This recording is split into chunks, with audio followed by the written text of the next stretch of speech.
So I just put together a little bit of a demo so that you could see some of the materials that you could use for this substate demonstration. They're all lined up right now. And of course, you don't have to use clear containers.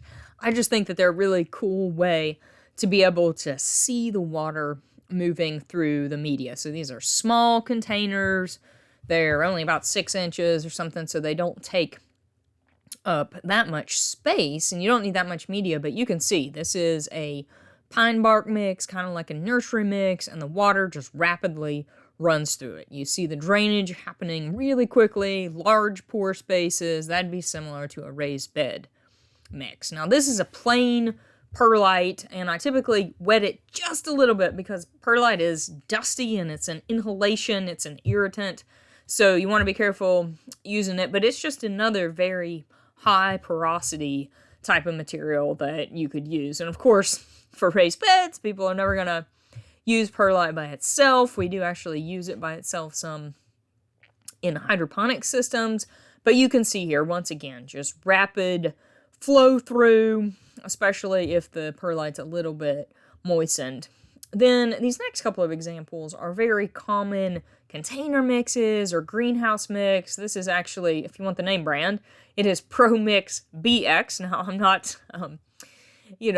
being a proponent of any particular brand, but this is a greenhouse mix that is peat with a pretty large size perlite. And so this is often what you might find in cell packs, a small to medium sized container. This could work well, and you can see that the water certainly quickly soaked this peat, but it also took a pretty good amount of water to really saturate it because peat has a high water holding capacity. This is actually a germination peat mix, so it's even finer peat and also finer perlite. An important note to make about both of these peat mixtures is that when you buy a greenhouse mix like this, it actually has a wetting agent in it. Peat itself is very hydrophobic when completely dry, and so if you purchase plain, raw, so to speak, peat moss, it will actually really shed water, and this wetting will be slower. So you can see this germination mix definitely took up water slower.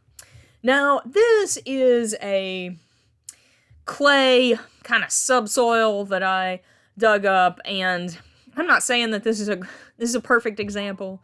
Here, it is actually very loose, and so the water drains through it quickly.